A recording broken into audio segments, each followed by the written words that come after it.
Chapter 2. A Daughter.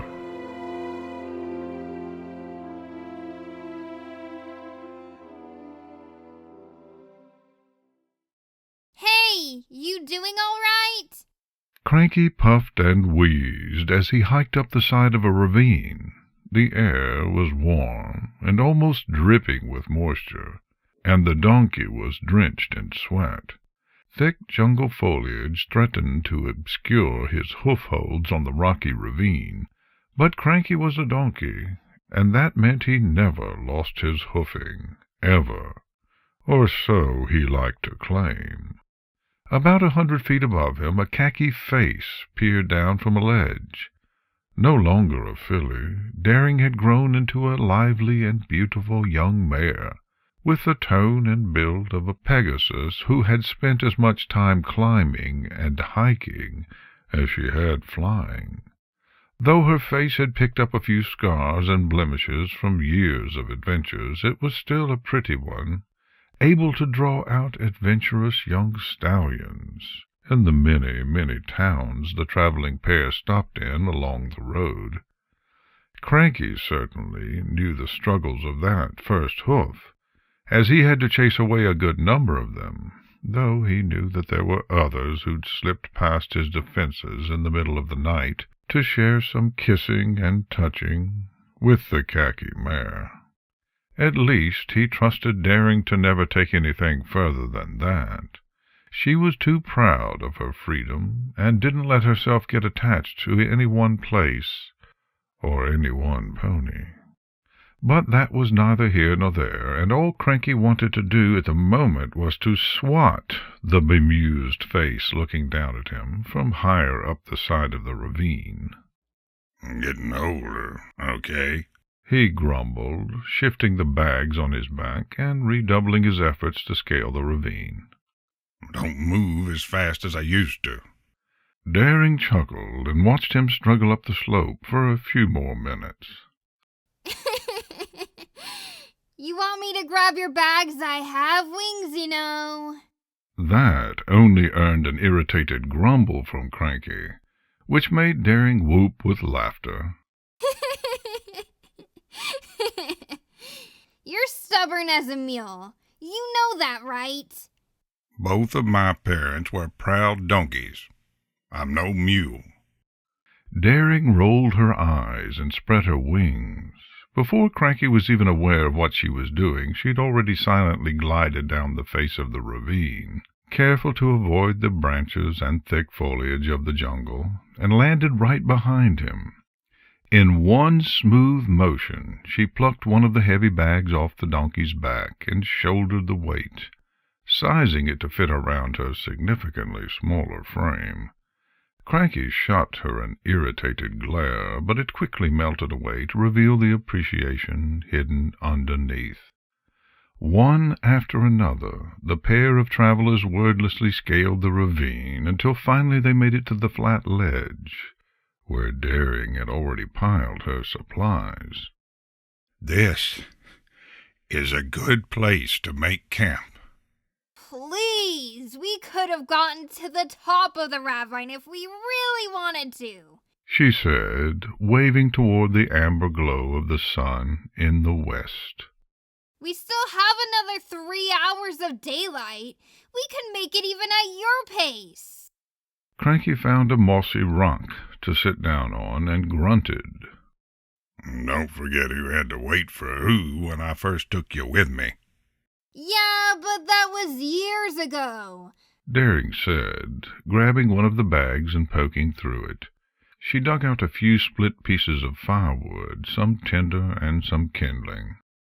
I could hardly even fly straight then, though you did good with teaching me how, despite, not having wings of your own.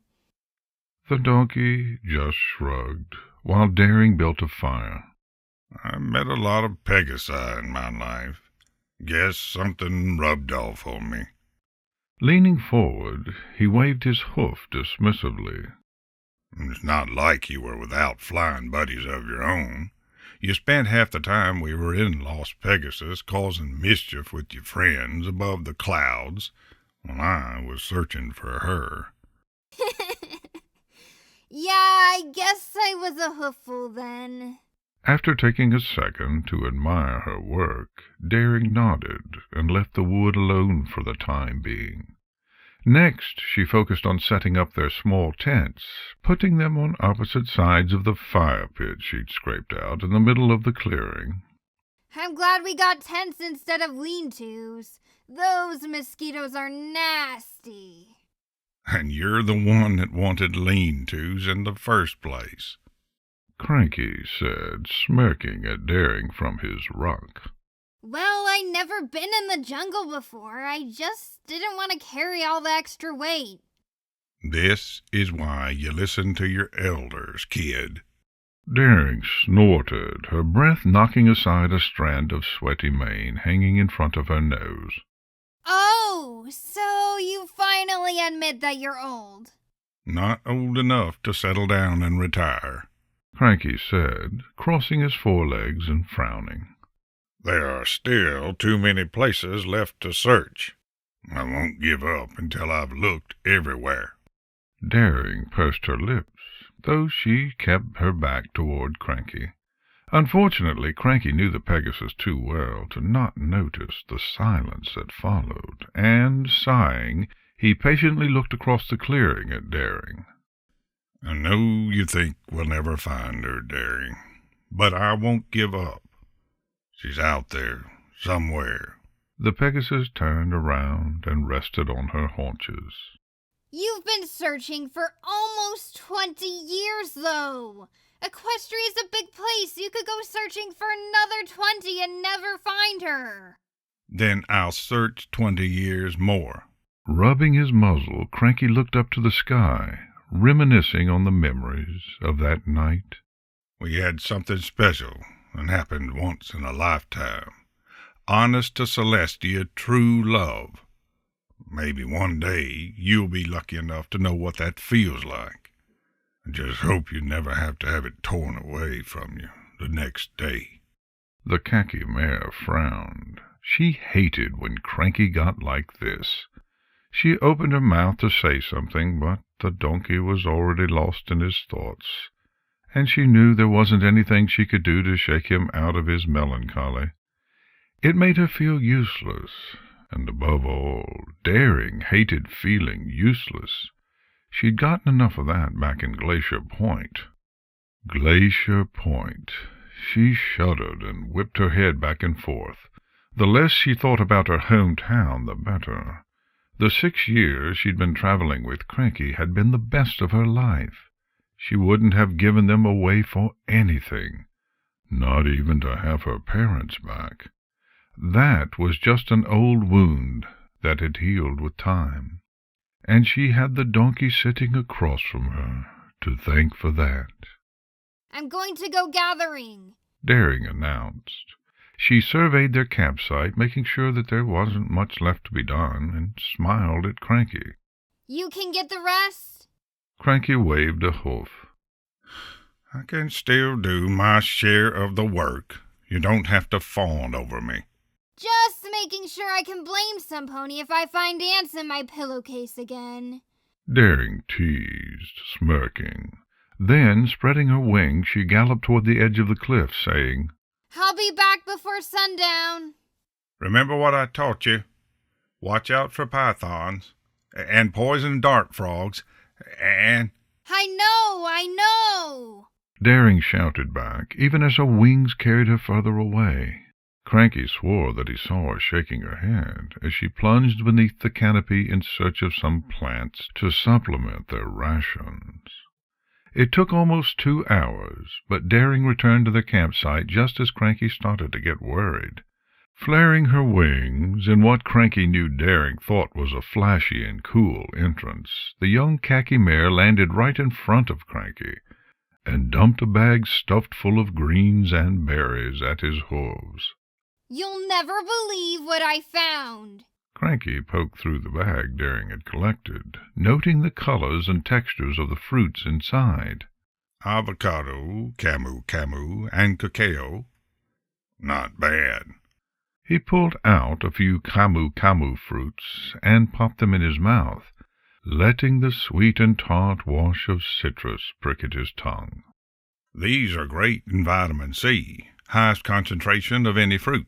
You're like an encyclopedia. Seriously. Daring teased, joining Cranky on the rock. You know everything. The donkey merely shrugged. Well, I wouldn't say I know everything so much as I have a great memory. Once I see it, I won't forget it. No wonder you like to go through the library of every town we stop at. Grinning, Daring reached into another saddlebag and pulled out a piece of paper. But I found something even better than fruit. Take a look, she said, passing the roll to Cranky. Cranky unfurled the roll of parchment and spread it across his lap. It was a rubbing of some intricate carvings Daring had found while she was out. He recognized several equine figures gathered around a central one, with its forelegs outspread, while radiant energy seemed to glow from around it. You found Marian carvings? Daring beamed. Yeah, they were right across the river from a bunch of camu plants. I almost didn't see them at first, but then I saw the gold. She craned her neck down and pulled out a necklace she'd hidden underneath her shirt, letting the hoof-worked gold glint in the fiery sunset. I think it was a burial ground or something like that. Not quite, Cranky said with a shake of his head. Pointing to the figure in the middle, he elaborated. The carvings tell me that it was a shrine of sorts to a sun goddess. The Marians gave her jewelry and other offerings so that she could continue to raise the sun for them. She was their most important deity. Pointing to the necklace around Daring's neck, he added, I'm surprised it hasn't been looted by treasure hunters yet, if you were able to find that. Who knows what else is there?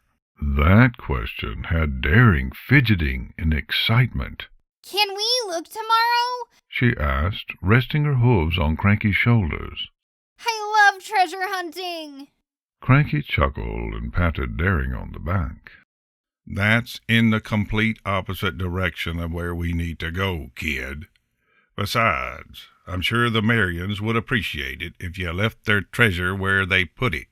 Daring pouted and frowned at her necklace, fidgeting with the small golden sun on the end of a silver chain, and Cranky nudged her. Don't worry about flying there to put that back. Consider it a birthday present. A huge grin broke out over Daring's muzzle, and she leaned against Cranky. That's right, it's my birthday. I completely forgot. I can't believe I'm 17 now. Enjoy it while you have it, kid, Cranky said, rubbing her neck, while he supported her weight. 43's not as fun as it sounds. The years only seem to go by faster and faster. Yeah, I bet. They fell into easy silence for almost an hour, simply watching as the sun finally went down, and the sounds of night began. Daring idly played with her new golden necklace, admiring the skill that had gone into making it, and occasionally pressing the soft metal to her lips to simply feel the cool surface in the remains of the hot day. Only when she began slapping at the mosquitoes plaguing her did she finally stir from Cranky's side, muttering profanities under her breath. Start the fire, Cranky said, lazily plucking a mosquito off his foreleg and crushing it on the rock underneath him. The smoke will keep them away. That's what you said last night. Daring grumbled as she dug through her bags for a fire striker. I still got bit like no pony's business, and those stupid magic mosquito repellent coals didn't do anything. Cranky shrugged, watching as Daring expertly created a coal, then grew the coal into a crackling fire.